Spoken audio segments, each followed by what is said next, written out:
Greetings and welcome to this Touhou character introduction, where we'll be discussing the yokai seeds that lurks in the boundaries and arguably the most influential being in Gensokyo, Yukari Yakumo.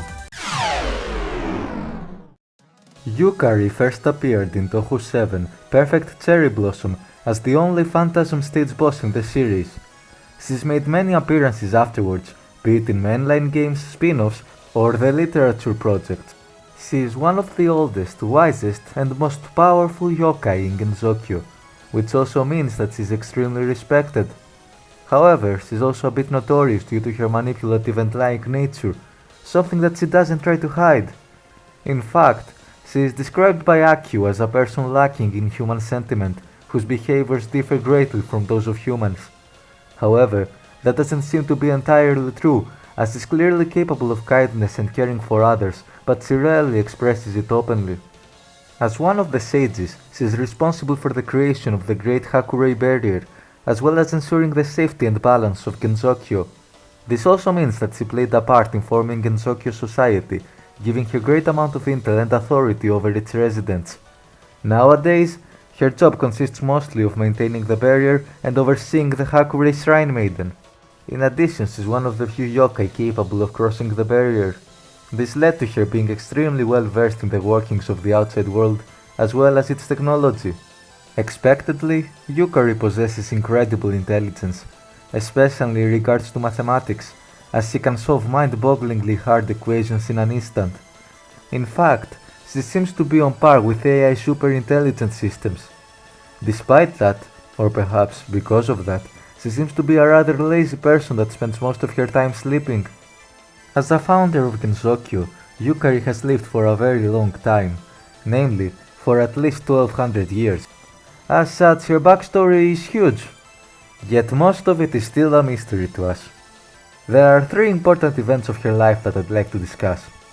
The first, of course, was her founding Gensokyo with the help of the rest of the sages in order to ensure the survival of all supernatural entities after humanity started to reject anything that couldn't be explained through logic alone. The second is the lunar war she orchestrated roughly a millennia ago, where she gathered all of the yokai and invaded the moon, only to be completely defeated and forced to retreat. The supposed reason behind this invasion was Yukari's desire to steal the lunar capital's infinite energy source. However, many believe that Yukari intended to teach the other yokai to never declare war, ensuring Gensokyo's stability. Lastly, the most recent of these events was the vampire pact between Remilia Scarlet and Gensokyo after the events of Touhou 6 that led to the creation of the spellcard system. A diplomatic agreement assumedly handled by Yukari herself. Oh, and I also feel like I should mention that various clues point towards Maribel Hearn from Zun's music CDs being a past version of Yukari, or at the very least being in some way related to her. Once again, this hasn't been confirmed, but there's a lot of evidence behind it, so I feel like I should mention it. When it comes to abilities, Yukari obviously has all of the usual Touhou powers, like flight, Danmaku creation, and superhuman characteristics, particularly excelling in durability. For context, Mailing, a yokai with immense physical powers, stated that attacking Yukari felt like hitting someone wearing armor, but her true strength lies in her ability, that being the power to control any and all boundaries, be they literal or metaphorical. Essentially, Yukari has the power to play God, for everything in this universe is nothing more than a series of boundaries. As such, she can do things like uniting the day and the nighttime, altering distances, controlling the border of life and death, and also manipulating the boundary between fantasy and reality. Like that's not the most broken thing ever. However, she mostly uses her powers to create her now iconic gaps, acting as portals for transportation, shields to absorb enemy attacks, or launchers for projectiles, ranging from tombstones to a literal train. Yukari's power has seemingly limitless potential and no counters, but that seems to be an exaggeration. Yes, in theory her power should be boundless, but in reality she does have limitations. For starters, her gaps seem to have a limited range, but she can circumvent that by chaining multiple of them together. Furthermore, it seems her power can be repressed by beings of equal or higher strength level than her. Although it's quite possible that with more training and experience, she could probably push her powers to their fullest potential. Lastly, she is also skilled with magic, particularly with Onmyodu, and I probably butchered that pronunciation. An art form derived from Taoism and something she has also taught Reimu. This form of sorcery also makes her capable of creating Shikigami or familiars, which are essentially servants that grow stronger through being led correctly by their masters. As you can guess from her long lifespan, Yukari has met a lot of people, and as such has had tons of chances to form close relationships with many of them. For starters, we have to mention the series' protagonist, Reimu Hakurei, a person that Yukari cares a lot about, despite not wanting to show it. She mostly acts as her mentor and employer, either teaching her various things about the nature of the world, discussing philosophical matters, helping her hone her abilities, and aiding her in solving incidents. Despite that, she doesn't hesitate to mess with her from time to time. Next, we should discuss her main Shikigami, Ran. Their relationship is strictly on a user-familiar level, meaning that while Yukari does care for her, it's mostly in the way you'd care for an object or a tool, even referring to her using computer terms and punishing her when she steps out of line, through what would be legally considered domestic abuse. While on the topic of Shikigamis, we have Chen, the Shikigami of Ran, and as you'd expect, Yukari doesn't treat her any better, thinking of her merely as their pet. Afterwards we have Yuyuko, one of Yukari's few close friends and the person who seems to understand her the most. They've known each other even before Yuyuko became a ghost, and as such have grown quite close, something that is evident and greatly humanizes her character.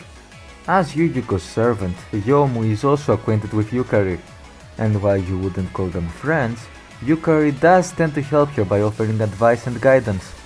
Another noteworthy friendship is the one she has with the Oni Suika. The circumstances that led to them meeting each other aren't known, but it's very clear that they're close enough to do favors for each other and even spend time hanging out together, despite their differences in values.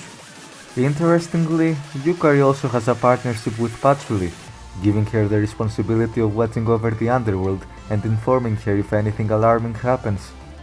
Her sort of rivalry with Eirin is also significant.